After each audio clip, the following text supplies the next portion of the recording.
Do you know that each year thousands of people die globally because of bad cooking or eating poorly cooked food? Really? Yes. Even with the surge of many cooking schools in the world, many people have exposed themselves to lifelong illnesses and even death because of scantily cooked food. Scanty, ill-cooked food depraves the blood by weakening the blood-making organs. It deranges the system and brings on disease, with its accompaniment of irritable nerves and bad tempers. The victims of poor cookery are numbered by thousands and tens of thousands. Over many graves might be written, "Died because of poor cooking. Died of an abused stomach." It is a sacred duty for those who cook to learn how to prepare healthful food. Many souls are lost as a result of poor cookery. It takes thought and cares to make good bread, but there is more religion in a loaf of good bread than many think. There are a few really good cooks. Young women think that it is menial to cook and do other kinds of housework. And for this reason, many girls who marry and have the care of families have little idea of the duties devolving upon a wife and mother. Cooking is no mean science, and it is one of the most essential in practical life. It is a science that all women should learn, and it should be taught in a way to benefit the poorer classes. To make food appetizing, and at the same time simple and nourishing, requires skill. But it can be done. Cooks should know how to prepare simple food simply and healthfully, and so that it will be found more palatable, as well as more wholesome, because of its simplicity. Every woman who is at the head of a family, and yet does not understand the art of healthful cookery, should determine to learn that which is so essential to the well-being of her household. Regularity in eating is of vital importance. There should be a specified time for each meal. At this time, let everyone eat what the system requires and then take nothing more until the next meal. Many eat when the system needs no food, at irregular intervals, and between meals, because they do have not sufficient strength of will to resist inclination. When traveling, some are constantly nibbling if anything eatable is within their reach. This is very injurious. If travelers would eat regular food that is simple and nutritious, they would not feel so great weariness, nor suffer so much from sickness. Another pernicious habit is of eating just before bedtime. The regular meals may have been taken, but because there is a sense of faintness, more food is eaten. By indulgence, this wrong practice becomes a habit, and is often so firmly fixed that it is thought impossible to sleep without food. As a result of eating late suppers, the digestive process is continued through the sleeping hours. But though the stomach works constantly, its work is not properly accomplished. The sleep is often disturbed by unpleasant dreams, and in the morning, the person awakes unrefreshed and with little relish for breakfast. When we lie down to rest, the stomach should have its work all done, so that it, as well as the other organs of the body, may enjoy rest. For persons with sedentary habits, late suppers are particularly harmful.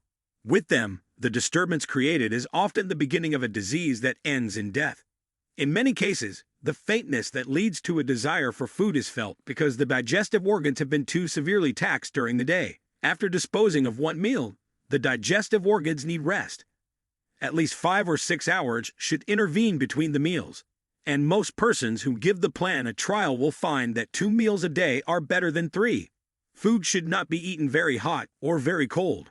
If food is cold, the vital force of the stomach is drawn upon it in order to warm it before digestion can take place. Cold drinks are injurious for the same reason, while the free use of hot drinks is debilitating. In fact, the more liquid there is taken with the meals, the more difficult it is for the food to digest. For the liquid must be absorbed before digestion can begin. Do not eat largely of salt. Avoid the use of pickles and spiced foods. Eat an abundance of fruit, and the irritation that calls for so much drink at mealtime will largely disappear. Food should be eaten slowly and should be thoroughly masticated. This is necessary so that the saliva may be properly mixed with the food and the digestive fluids to be called into action. Another serious evil is eating at improper times, as after violent or excessive exercise, when one is much exhausted or heated. Immediately after eating, there is a strong draft upon the nervous energies, and when the mind or body is heavily taxed just before or just after eating, digestion is hindered. When one is excited, anxious, or hurried, it is better not to eat until rest or relief is found. The stomach is closely related to the brain, and when the stomach is diseased, the nerve power is called from the brain to the aid of the weakened digestive organs. When these demands are too frequent, the brain becomes congested. When the brain is constantly taxed and there is a lack of physical exercise, even plain food should be eaten sparingly. At mealtime, cast off care and anxious thought. Do not feel hurried, but eat slowly and with cheerfulness, with your heart filled with gratitude to God for all of His blessings. Many who discard flesh meats and other gross and injurious articles think that because their food is simple and wholesome, they may indulge in appetite without restraint, and they eat to excess, sometimes to gluttony. This is an error. The digestive organs should not be burdened with a quantity or quality of food which will tax the system too appropriate. Overeating is especially harmful to those who are sluggish in temperament. These should eat sparingly and take plenty of physical exercises. There are men and women of excellent natural ability who do not accomplish half what they might if they would exercise self-control in the denial of appetite. Many writers and speakers fail here. After eating heartily, they give themselves to sedentary occupations, reading, studying, or writing, allowing no time for physical exercise. As a consequence, the free flow of thought and words is checked. They cannot write or speak with the force and intensity necessary to reach the heart. Their efforts are tame and fruitless. A disordered stomach produces a disordered, uncertain state of mind.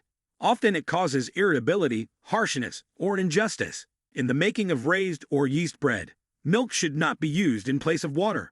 The use of milk is an additional expense, and it makes the bread much less wholesome. Milk bread does not keep sweet so long after baking as does that made with water, and it ferments more readily in the stomach. Bread should be light and sweet. Not the least taint of sourness should be tolerated. The loaves should be small and so thoroughly baked that, so far as possible, the yeast germs shall be destroyed.